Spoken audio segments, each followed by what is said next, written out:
Honorable Minister, the road we've been using from Awka to this place, I can tell you, and everybody in ANAMBRA know, there was no road. There's no way you would have driven from Awka to a town called Awgbu, which is where we joined this particular road. If you wanted to do it before, from Awka to Awgbu, which is about 20 kilometers, would have taken you 6 hours. In fact, people in Awgbu, what they used to do is to park their vehicle in Awka and use Okada. Once one of the big men wanted to marry from Awka, they had to park their vehicle. This particular one, which leads you into Odo Bridge, was non-existent. We did this, this road where you are never existed. And this bridge, which is the longest bridge, which we built for over 1.2 billion, with this road never existed before. But the people said you can't build a bridge across Odo River. That is, the river moves from one place. If you build the bridge, you move. This man-made bridge is this and everything. I said, let's do it, let it fall. Then we will know. With this today, people of Orumba, this here, can go to the local government, which is here.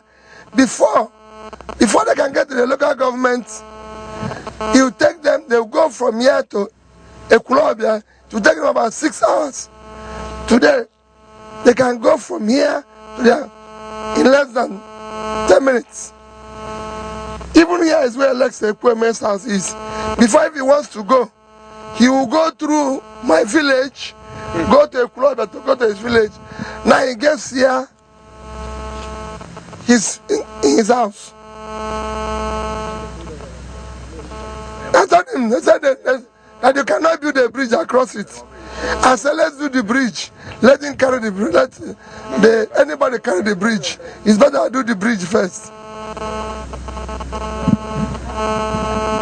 Any questions? I think let's take a walk to the this is the first time I'm seeing this ever since we started this journey this way to the east, this landscaping. What would it be? Would it be that this one is more expensive than the street itself, or what is it like? Because it's really an experience, and a lot of people have been saying this is a beautiful thing as regards irrigation and all, as regards erosion and all that. Well, that's not a question. Please, anybody with a question, please. You're overwhelmed. Yeah. Congratulations, Excellency. Yes. Of the things we have seen so far, it's a very good job here.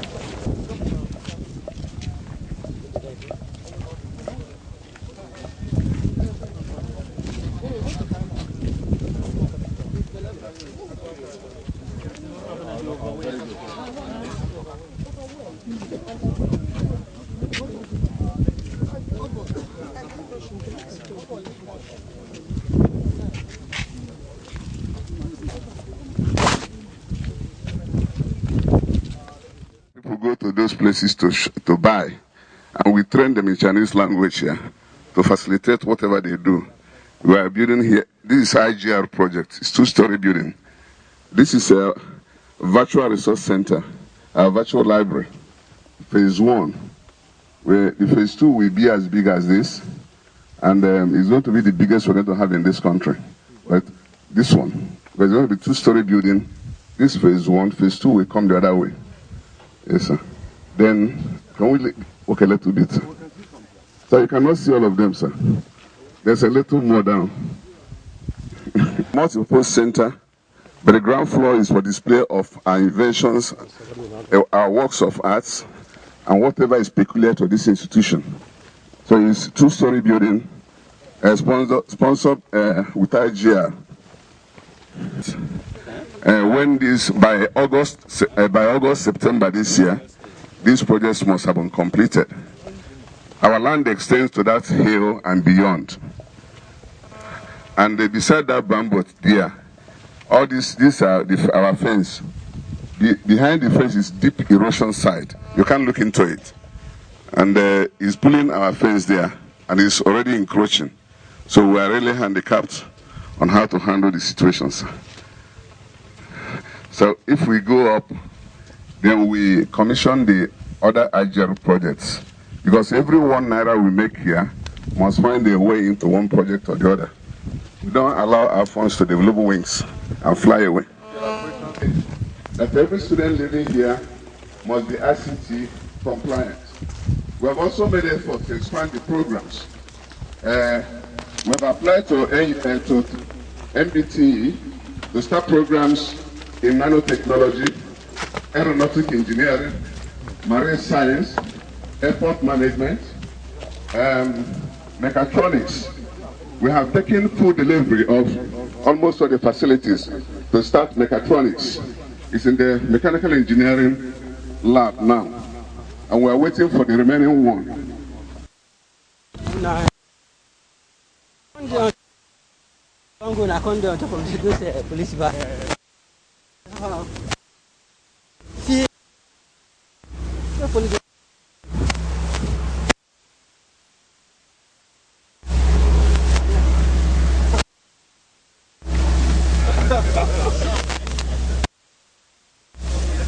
No. I go to the back. Go down. Come back. Why?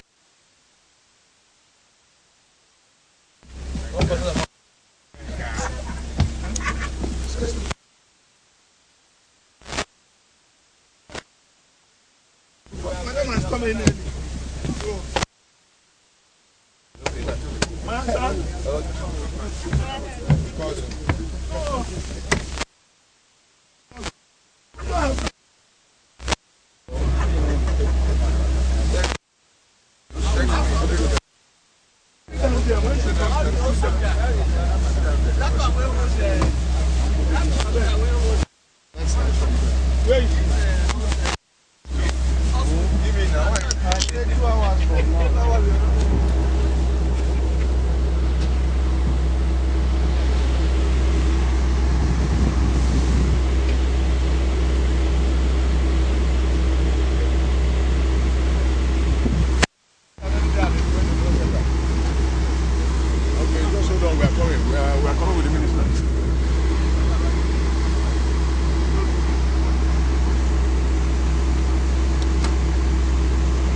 I didn't get it. Who is in the school? It should be the rector. The provost. The rector is the senior person there. So that is now.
Many of them have gone abroad all over the place acquiring knowledge.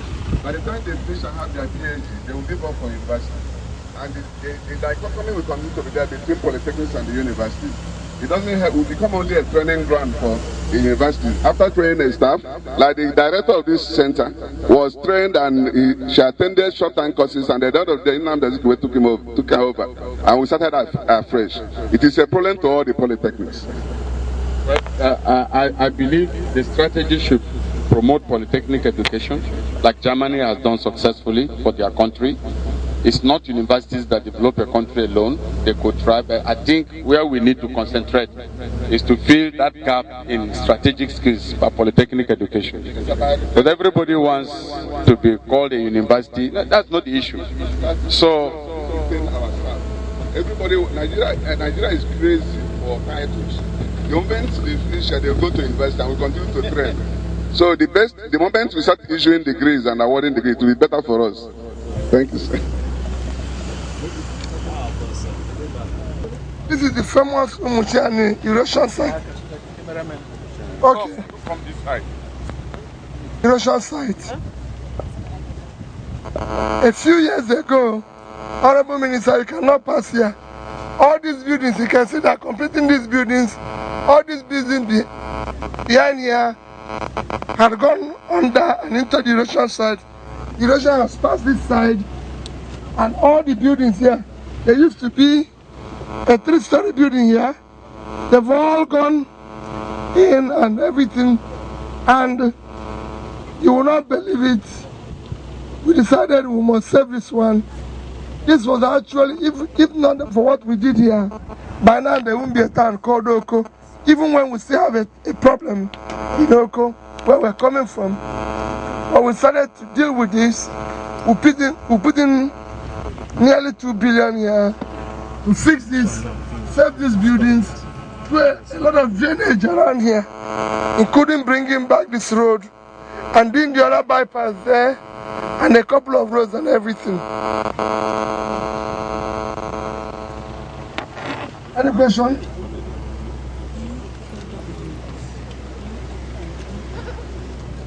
Thank you. I was going to make an important information. Like you can see, Honorable Minister, this is one of the problems we're facing in this country, especially in this area of the country, where people have chosen not to be human beings, but animals.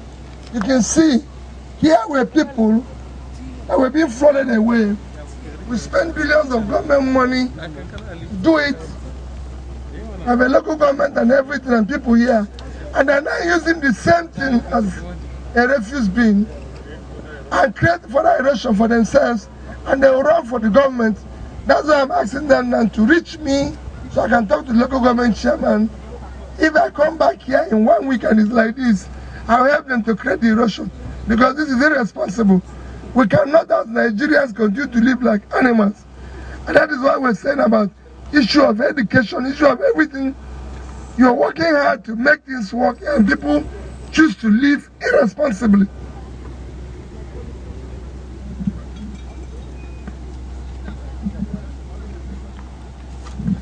Paul is okay, ABS.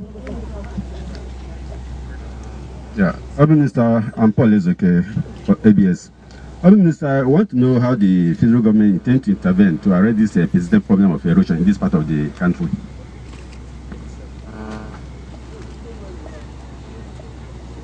First, let me commend Governor B for this very, very, big intervention here to save this community from serious ecological disaster. You can see it all, and we can see the drift behind us. If this has not been corrected, I'm sure it would have been very difficult now to see the houses in the surroundings. This is really a very, very good project that has high impact on the lives of people. Let me say that the federal government has a lot of erosion projects in the east that are ongoing, some with World Bank. There are many sites. I've not been able to go to some of them because of time. So federal government is already intervening in different places in eastern Nigeria. A lot of ongoing projects to save the environment in the east. So this is the site by the state government. And what we should do is continue to work in synergy between the federal, state government and communities. I'm even more worried about the attitude of communities as we see this place. When we throw these things around, we block drainages. This is how you are going to see the erosion get complicated. So our citizens must also understand that they have a role. Our communities have a role. They should plant trees and they should not block drains with rubbish. But we must have a way of disposing our refuge so that we do not create additional problems for our communities. This is a good project and we commend the governor. Thank you very much.